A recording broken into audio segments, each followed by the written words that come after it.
அப்போஸ்தலர் 16 அதிகாரம். அதன் பின்பு அவர் தெர்பைக்கும் லிஸ்திராவுக்கும் போனான். அங்கே தீமோத்தேயு எனப்பட்ட ஒரு சீசன் இருந்தான். அவன் தாய் விசுவாசமுள்ள யூத ஸ்திரீ, அவன் தகப்பன் கிரேக்கன். அவன் லிஸ்திராவிலும் இக்கோனியாவிலும் உள்ள சகோதரராலே நற்சாட்சி பெற்றவனாயிருந்தான். அவனை பவுல் தன்னுடனே கூட்டிக் கொண்டு போக வேண்டும் என்று விரும்பி, அவனுடைய தகப்பன் கிரேக்கன் என்று அவ்விடங்களில் இருக்கும் யூதர்கள் எல்லாரும் அறிந்திருந்தபடியால் அவர்கள் நிமித்தம் அவனுக்கு விருத்த சேதனம் பண்ணினான். அவர்கள் பட்டணங்கள் தோறும் போகையில் எருசலேமில் இருக்கும் அப்போஸ்தலராலும் மூப்பராலும் விதிக்கப்பட்ட சட்டங்களை கைக்கொள்ளும்படி அவர்களுக்கு ஒப்புவித்தார்கள். அதனாலே சபைகள் விசுவாசத்தில் ஸ்திரப்பட்டு நாளுக்கு நாள் பெருகின. அவர்கள் பெருகியா கலாத்தியா நாடுகளை கடந்து போன போது ஆசியாவிலே வசனத்தை சொல்லாதபடிக்கு பரிசுத்த ஆவியினாலே தடை பண்ணப்பட்டு மீசியா தேசம் மட்டும் வந்து பித்தினியா நாட்டுக்கு போக பிரயத்தனம் பண்ணினார்கள். ஆவியானவரோ அவர்களை போக விட்டாதிருந்தார். அப்பொழுது அவர்கள் மீசியா பக்கமாய் போய் துரோவாவுக்கு வந்தார்கள். அங்கே ராத்திரியிலே பவுலுக்கு ஒரு தரிசனம் உண்டாயிற்று. அதென்னவெனில், மக்கதனியா தேசத்தான் ஒருவன் வந்து நின்று, நீர் மக்கதனியாவுக்கு வந்து எங்களுக்கு உதவி செய்ய வேண்டும் என்று தன்னை வேண்டிக் கொண்டதாக இருந்தது.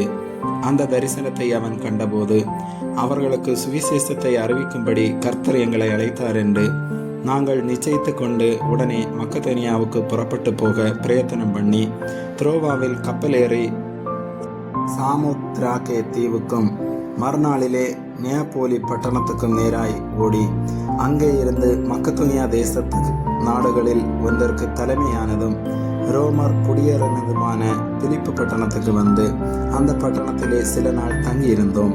ஓய்வு நாளில் நாங்கள் பட்டணத்துக்கு வெளியே போய் ஆற்றினருகே வழக்கமாய் ஜெபம் பண்ணுகிற இடத்தில் உட்கார்ந்து அங்கே கூடி வந்த ஸ்திரீகளுக்கு உபதேசித்தோம்.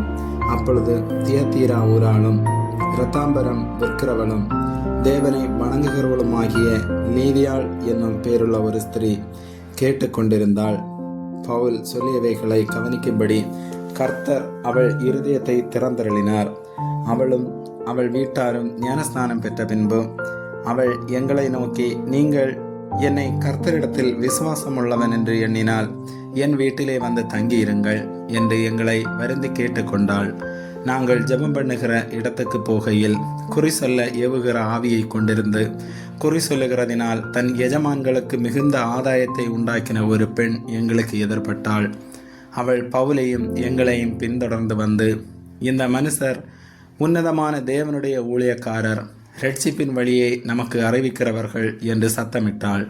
இப்படி அநேக நாள் செய்து கொண்டு வந்தாள். பவுல் சினங்கொண்டு திரும்பி பார்த்து, நீ இவளை விட்டு புறப்படும்படி இயேசு கிறிஸ்துவின் நாமத்தினாலே உனக்கு கட்டளையிடுகிறேன் என்று அந்த ஆவியுடனே சொன்னான். அந்நேரமே அது புறப்பட்டு போயிட்டு அவளுடைய எஜமான்கள் தங்கள் ஆதாயத்து நம்பிக்கை அற்று போயிற்றென்று கண்டு பவுலையும் சீலாவையும் பிடித்து சந்தை வெளியில் உள்ள அதிகாரிகளிடத்தில் இழுத்து கொண்டு போனார்கள். அவர்களை அதிகாரிகளிடத்தில் ஒப்புவித்து, யூதர்களாகிய இந்த மனுஷர் நம்முடைய பட்டணத்தில் கலகம் பண்ணி ரோமராகிய நாம் ஏற்றுக்கொள்ளவும் அனுசரிக்கவும் தகாத முறைமைகளை போதிக்கிறார்கள் என்றார்கள். அப்பொழுது ஜனங்கள் கூட்டம் கூடி அவர்களுக்கு விரோதமாய் எழும்பினார்கள். அதிகாரிகள் அவர்கள் வஸ்திரங்களை கிழித்து போடவும் அவர்களை அடிக்கவும் சொல்லி அவர்களை அநேக அடி அடித்த பின்பு சிறைசாலையிலே வைத்து அவர்களை பத்திரமாய் காக்கும்படி சிறைசாலைக்காரனுக்கு கட்டளையிட்டார்கள். அவன் இப்படிப்பட்ட கட்டளையை பெற்று அவர்களை உட்காவலறையிலே அடைத்து அவர்கள் கால்களை தொழுமரத்தில் மாட்டி வைத்தான். நடுராத்திரியிலே பவுலும் சீலாவும் ஜெபம் பண்ணி தேவனை துதித்து பாடினார்கள். காவலில் வைக்கப்பட்டவர்கள் அதை கேட்டுக்கொண்டிருந்தார்கள். சடுதியிலே சிறைசாலையின் அஸ்திபாரங்கள் அசையும்படியாக பூமி மிகவும் அதிர்ந்தது. உடனே கதவுகள் எல்லாம் திறவுண்டது. எல்லாருடைய கட்டுகளும் கலண்டு போயிட்டு சிறைசாலைக்காரன் நித்திரை தெளிந்து சிறைசாலையின் கதவுகள் திறந்திருக்கிறதை கண்டு கட்டுண்டவர்கள் ஓடி போனார்கள் என்று எண்ணி பட்டயத்தை உருவி தன்னை கொலை செய்து கொள்ள போனான். பவுல் மிகுந்த சத்தமிட்டு, நீ உனக்கு கெடுதி ஒன்றும் செய்து கொள்ளாதே, நாங்கள் எல்லாரும் இங்கேதான் இருக்கிறோம் என்றான்.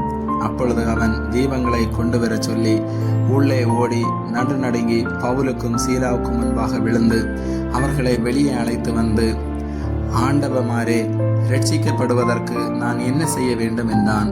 அதற்கு அவர்கள், கர்த்தராகிய இயேசு கிறிஸ்துவை விசுவாசி, அப்பொழுது நீயும் உன் வீட்டாரும் ரட்சிக்கப்படுவீர்கள் என்று சொல்லி அவனுக்கும் அவன் வீட்டிலிருந்த யாவருக்கும் கர்த்தருடைய வசனத்தை போதித்தார்கள். மேலும் ராத்திரியில் அந்நேரத்திலேதானே அவன் அவர்களை அழைத்து கொண்டு போய் அவர்களுடைய காயங்களை கழுவினான். அவனும் அவனுடையவர்கள் அனைவரும் உடனே ஞானஸ்நானம் பெற்றார்கள். பின்பு அவன் அவர்களை தன் வீட்டிற்கு கூட்டிக் கொண்டு போய் அவர்களுக்கு போஜனம் கொடுத்து தன் வீட்டார் அனைவரோடும் கூட தேவனிடத்தில் விசுவாசம் உள்ளவனாகி மன மகிழ்ச்சியாயிருந்தான். பொழுது விடிந்த பின்பு அந்த மனுஷரை விட்டு விடுங்கள் என்று சொல்ல அதிகாரிகள் சேவகர்களை அனுப்பினார்கள். சிறைசாலைக்காரன் பவுலுக்கு இந்த வார்த்தைகளை அறிவித்து உங்களை விடுதலையாக்கும்படிக்கு அதிகாரிகள் கட்டளை அனுப்பினார்கள். ஆகையால் நீங்கள் இப்பொழுது புறப்பட்டு சமாதானத்தோடே போங்கள் என்றான். அதற்கு பவுல், ரோமராகிய எங்களை அவர்கள் நியாயம் விசாரியாமல் வெளியரங்கமாய் அடித்து சிறைசாலையிலே போட்டார்கள். இப்பொழுது இரகசியமாய் எங்களை விடுதலையாக்குகிறார்களோ? அப்படியல்ல, அவர்களே வந்து எங்களை வெளியே அழைத்து அனுப்பிவிடட்டும் என்றான். சேவகர் இந்த வார்த்தைகளை அதிகாரிகளுக்கு அறிவித்தார்கள். ரோமராய் இருக்கிறார்கள் என்று அவர்கள் கேட்டபொழுது பயந்து வந்து அவர்களுடனே தயவாய் பேசி அவர்களை வெளியே அழைத்து கொண்டு போய் பட்டணத்தை விட்டு புறப்பட்டு போகும்படி கேட்டுக்கொண்டார்கள். அந்தபடி அவர்கள் சிறைசாலையிலிருந்து புறப்பட்டு லீதியாள் இடத்திற்கு போய் சகோதரரை கண்டு அவர்களுக்கு ஆறுதல் சொல்லி போய்விட்டார்கள். ஆமேன்.